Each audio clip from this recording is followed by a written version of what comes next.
Hello, bienvenue dans Leader de ta classe. Alors si vous êtes là, c'est que, comme moi, vous êtes enseignant et que vous voulez partager vos ressentis, ce que vous vivez au quotidien dans votre classe. Eh bien, sachez que dans ce groupe, avec cette vidéo, je vais simplement échanger et vous expliquer ma manière de voir comment est-ce qu'on peut faire pour qu'au quotidien, on puisse, face à nos élèves qui sont difficiles, fatigués, qui n'ont pas envie, eh bien trouver de la motivation, être toujours de bonne humeur et faire en sorte que eh bien, la faute ne vienne pas de la part des élèves, que la faute ne vienne pas de la part des autres, mais que je sois moi responsable de tout ce que je fais et surtout des résultats que j'obtiens. Donc si les résultats que j'obtiens ne sont pas bons, eh bien je ne peux m'en prendre qu'à moi-même puisque c'est moi qui les ai mis en place.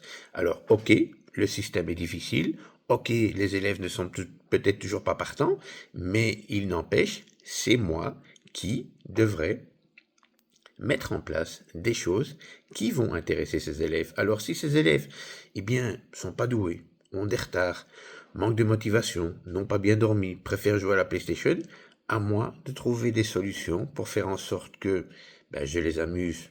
Ça va être difficile de faire toutes les 30 secondes une gratification de dopamine pour qu'ils puissent être contents, mais je vais quand même m'adresser à eux de manière à pouvoir les intéresser. Parce que si je les intéresse pas, qu'est-ce qu'ils vont faire? C'est comme quand je vais voir un film au cinéma et qui m'intéresse pas, je m'en vais, ou je vais commander des chips, ou je parle avec mon voisin, ou je commence à embrasser langoureusement ma petite amie, mais je regarde plus le film, ça m'intéresse plus.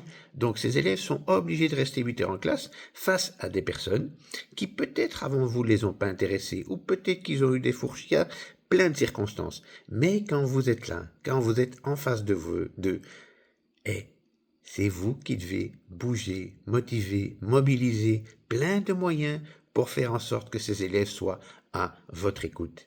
Alors, ça fait maintenant 2 minutes que je parle. Êtes-vous encore à mon écoute? Est-ce que j'ai réussi à vous accrocher? Est-ce que j'ai réussi à vous intéresser? Oui, non? Donc, si je parle trop, qu'est-ce qui se passe? Génère mon public. Le public, avec ce que je suis en train de dire, a ses propres pensées et donc s'échappe. Donc, qu'est-ce qui est important? Eh bien, moi, en tant que, commanditaire du savoir, on va dire avec mes élèves, je dois faire en sorte de transformer mes pensées en paroles. Je dois faire en sorte que mes paroles soient intéressantes. Et d'un autre côté, les élèves vont interpréter mes paroles et les transformer en pensées. Donc, il se peut très bien que ce que je dis leur ramène à des souvenirs de leur passé, à des émotions qui ne les intéressent pas. Et qu'est-ce qu'ils vont faire? Ils vont zapper, ils vont pas s'intéresser à ce que je dis. Donc c'est à moi à intéresser mon public, c'est à moi à faire en sorte qu'ils se connectent à ce que je dis, à ce que j'apporte, pour qu'ils puissent en profiter pleinement et surtout être autonomes par rapport à ce que je suis en train de faire et de dire. Alors ça, c'était une première partie. Une autre partie, ce sera comme je suis responsable des résultats, comme je dois intéresser mes élèves, qu'est-ce que je vais mettre en place et comment moi, de ma personne, je vais pouvoir, interagir là-dedans. Donc, ce qui se passe généralement, c'est que j'ai mes émotions qui prennent le dessus sur ma raison d'être, ma raison, et pendant 95% de ma journée, et je vais le dire de cette manière-là, parce que pour moi c'est plus sensé, c'est plus expressif. Donc si je choque certaines personnes, écoutez et voyez le principe qu'il y a derrière, c'est que nous sommes des animaux. Et pourquoi je dis ça? Parce qu'on mange, on boit et puis on élimine ou on a plein de choses qui font que oui, nous sommes des animaux. Et ce qui nous différencie de ces animaux, c'est justement de pouvoir, à certains moments, avoir de la raison, être ici et maintenant et de réfléchir à ce qui se passe en moi. Et parce que je réfléchis de ce qui se passe en moi, à ce moment-là, je peux interagir et changer beaucoup de choses. Qu'est-ce que je peux changer? Je peux changer mes émotions. Si je change mes émotions, qu'est-ce qui va se passer? Je vais pouvoir gérer la situation beaucoup mieux. Donc, si un enfant m'énerve, si un enfant me manque de respect, si un adulte me fait une queue de poisson, quoi que ce soit, oui, je suis en droit de m'énerver parce que j'ai fait ça toute ma vie et parce qu'on m'a appris à faire ça. Mais je peux également lâcher prise. Oh là, il m'a fait une queue de poisson. Ok, ben, elle va donner ta viande à la science, ton corps à la science. Il y a des dons d'organes qu'on a besoin un petit peu partout dans le monde. Donc roule comme un fou si ça t'intéresse, mais tu ne mourras pas. Moi, je reste calme. Et 2 feux plus loin, je l'ai déjà oublié. Je ne suis plus avec lui et je reste zen et je ne risque pas le suraccident. Même chose avec mes élèves. Quand les élèves m'énervent en classe, ouais, je peux m'énerver, je peux montrer que je suis le chef, je peux montrer le contrôle. Mais qu'est-ce qui se passe à un moment-là? Eh ben, c'est un pouvoir qui s'installe, un rapport de force. Et oui, je vais gagner. Oui, bien sûr, parce que je vais punir, parce que je vais mettre la direction en témoin, je vais le mettre en retenue. Ok. Et qu'est-ce que je vais gagner à part frustrer cet élève, à part faire en sorte que quand il va revenir à mon cours, ben, il va me détester, ou enfin, c'est pas le but de détester ou pas détester, mais je vais créer un climat de tension inutile. Alors que si je lâche prise, ok, il m'a manqué de respect, ok, il est impoli. Sachez que, comme vous, il ne peut pas faire autrement à ce moment-là, parce que s'il pouvait faire autrement, bah, il l'aurait fait. C'est clair que je ne vais pas toujours aller au clash. Si je peux faire autrement, je ne vais pas au clash. Mais comme je laisse mon côté animal prendre le dessus et que je n'ai pas la raison qui me domine, eh bien, qu'est-ce que je fais? Je me laisse avoir par mes émotions. Et donc, je lui rentre dans le lard. Et oui. Et puis, vous savez ce qui se passe après? Je suis tellement stressé, je m'en veux tellement, je m'aime pas quand je fais ça. Et la nuit, je dors encore. Et je dors même avec lui. Parce que il est dans mes pensées tout le temps. Et j'essaye de trouver une stratégie pour qu'il me fasse plus jamais ce genre de choses. Et je suis toujours en réactivité. Arrêtons d'être réactifs, soyons proactifs. Ça veut dire quoi? Mais ça veut dire que j'anticipe de par mon comportement la réponse que j'attends de mon environnement. Donc, qu'est-ce que je mets en place? Eh bien, je suis calme. Ok, il me manque de respect, c'est inadmissible. D'accord.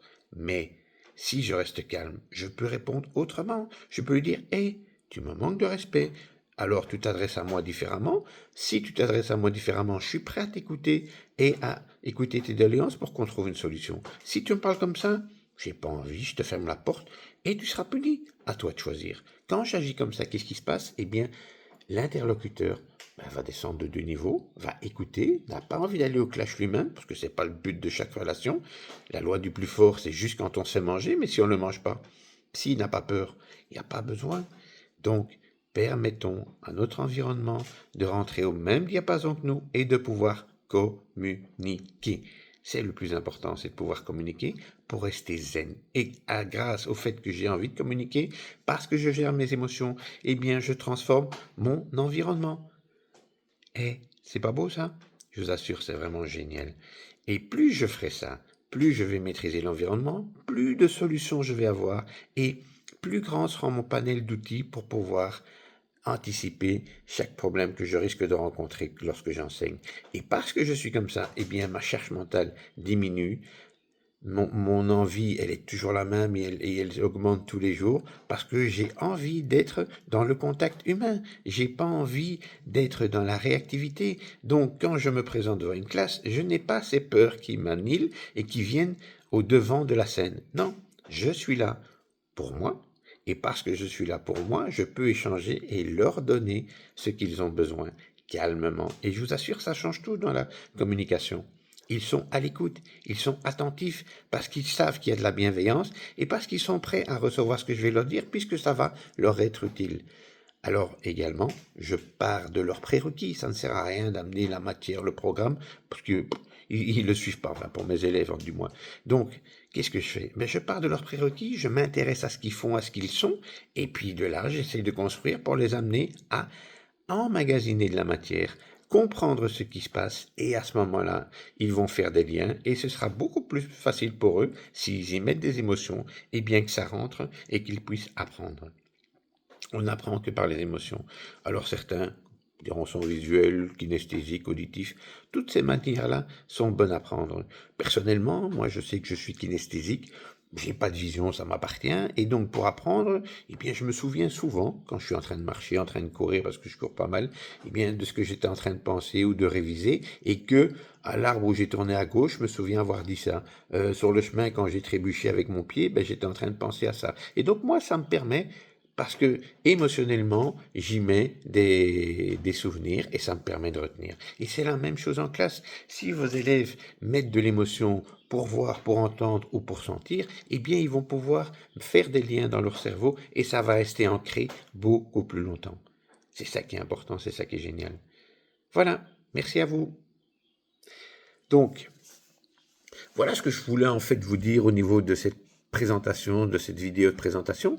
Donc, je vous invite à me suivre sur les réseaux sociaux, essentiellement Facebook, un peu Instagram, et également sur YouTube où je vais poster ces grandes vidéos qui va permettre d'intéresser un maximum d'entre vous pour que vous puissiez comprendre ce système de fonctionnement qui va vous permettre d'être serein, détendu et d'apporter énormément de valeur à votre manière de donner cours. Et vous savez quoi? Allez, c'est à vous.